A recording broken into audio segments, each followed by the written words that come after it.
Boo, thank you so much for taking the time to do this with me here today. You've been in the G League for about a year now. The regular season's wrapping up. The Westchester Knicks just clinched a playoff spot. Pretty exciting stuff. First of things first, just tell me how things have been going for you this past year or so in the G League. I mean, yeah, I would start by saying things have been well for me overall. Obviously, just like life, there's ups and downs with everything, but overall, I feel like my time and my experience, I've learned so much, and I've been able to develop and continue to grow as a player. It's been cool. It's a lot different. The game's a lot different than college, just in terms of pace and play. Uh, but it's been a unique experience. I've enjoyed it a bunch, and I've got to meet a lot of cool people and meet a lot of new people. So that part has been fun as well. Yeah, I mean the G League, it's a cool opportunity because there's a lot of different guys from a lot of different playing backgrounds, guys who played in college, guys who did G League Ignite, stuff like that. So tell me about how that's been kind of building relationships with the people that you've connected with at the G League. Yeah, so it's cool. Like playing once you get to the professional world, like you start to see some of the guys that you actually played against before in college or a long time ago in high school or even when you were younger. Like it's kind of, but the basketball world, it kind of comes full circle. Once you get to a certain level, you kind of start seeing the same faces. And even with the coaches, you kind of start seeing the same people, and kind of people are just moving and changing. But for example, like Johnny Davis, I played against him when he was at Wisconsin, and we both played in the Big Ten. And now he's been on my team for the last couple of weeks, and we've been able to actually like go from competing against each other at one point to being on the same team and creating chemistry to be able to play out there on the same team together. But like you said, being able to build a relationship with him, I didn't know him like personally before this, but like now I do, and we've gotten close. So I think that'll be one of my friends for future years to come. But it's a cool environment that you're in. Like I said, you get to constantly meet new people and people you've already met in the past, and get to meet them a little bit more in depth. Yeah, and when you signed your G League deal, the two-way contract, I believe it was back in November, about like half a year ago. Tell me what that felt like, just getting one step closer to that dream of playing in the NBA. Yeah, I mean, it's obviously we're at a prestige level, right? It's like you got to be like one out of like 1,000 or so guys to be able to even play in the G League or in the NBA combined. So, just being able to be one of those guys out of everybody, out of millions and billions of people in the world who play basketball. You kind of just got to look at that view and kind of just be grateful and have like gratitude towards it. So, once I signed my deal, all I could think is like, man, I'm gonna put everything into this because they're giving me an opportunity. Like, I just want to be able to give it my all. Yeah, absolutely. And now I want to kind of transition to some Northwestern talk. Obviously, you played at Northwestern for 5 years. You all-time leading scorer at NU. When I say Northwestern, right? I mean, I'm sure a lot of things come to mind. But what are some of those things for you? What comes to mind when I just say Northwestern? The first thing that comes to mind is home. Like you said, I played there 5 years.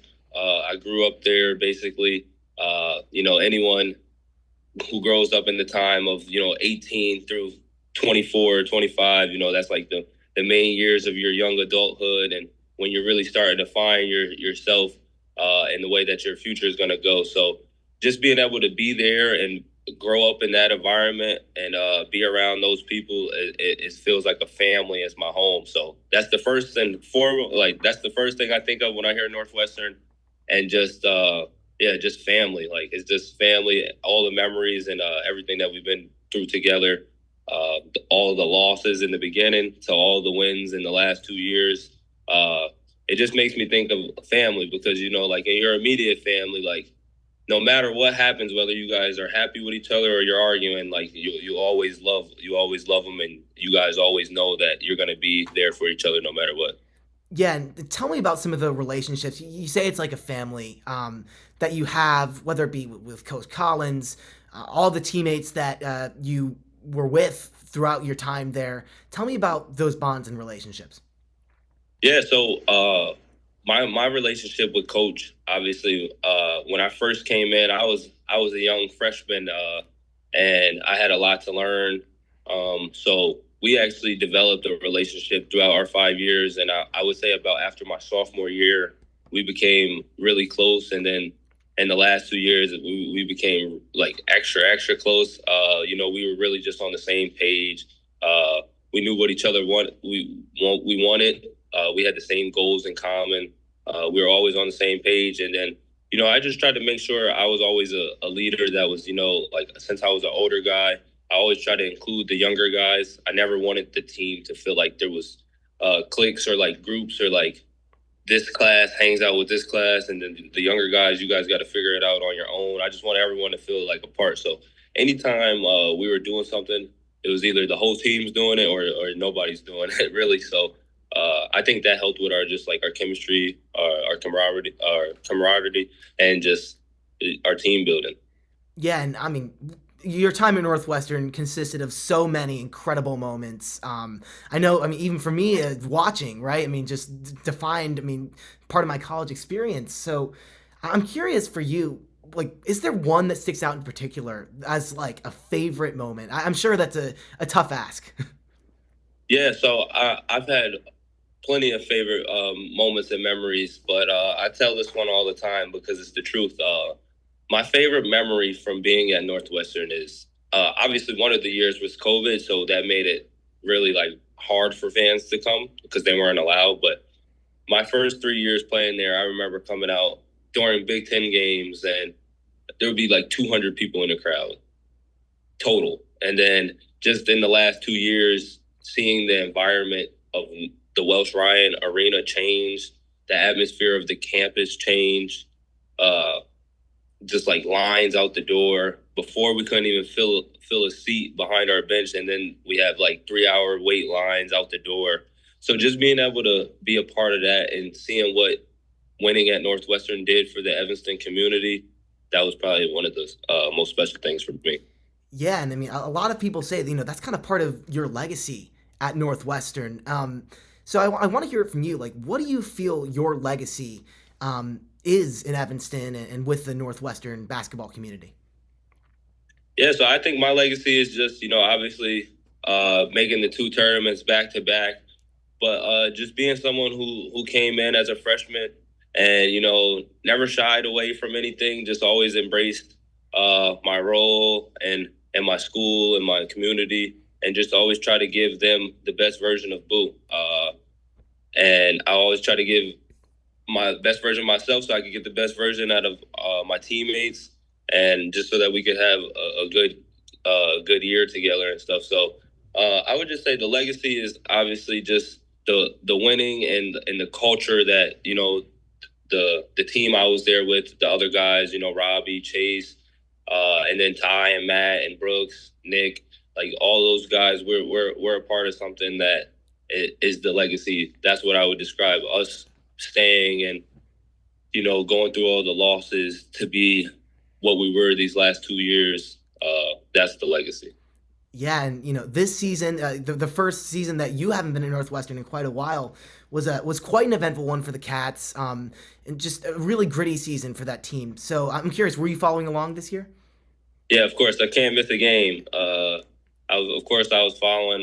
We were hit by a lot of adversity this year with the injuries and stuff. But another thing about the leadership that the dudes from the past try to bring is we don't make excuses. So we still had enough where we could have got it done. There was games where we could have won and ended up losing late, and so we always just got to have that next man up mentality. But we definitely faced a lot of adversity and some unfortunate things this year. Well, yeah, and I'm curious. I know you have a close relationship with a lot of those guys who are still on the team. Ty, Brooks, Matt, Nick. How often do you keep in touch with those guys throughout the course of that season? Yeah, I mean we're pretty much talking on a day-to-day basis. Never no more than 3 days apart. We have a group chat on text and on Snapchat. So we're always constantly just checking in and seeing how guys are doing and stuff.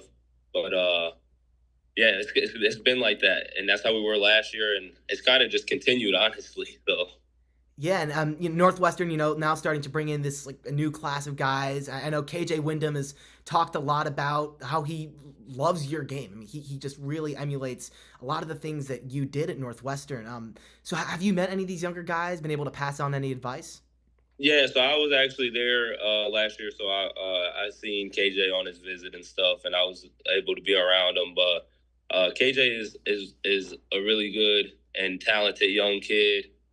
He definitely looks up to me, which I appreciate so much. That's what it's all about. Like that's a part of that legacy thing, just being able to you know set an example for someone like him who can come and really take that and like run and like be really good because I think KJ has a chance to be one of the best returning guards in the conference next year. Obviously he has to do what he has to do, but he definitely has a chance as long as he stays in the gym and just stays on the right path. But I can't see anything going wrong with that because like I told you before, he's just such a great kid and a hard worker. So he's got a lot in store for his future. And Boo, I also wanted to ask you about that last game last year in Brooklyn. Your last game as a Wildcat, and if you could just run me through, some of the thoughts and emotions that you had with that whole experience of those last few games.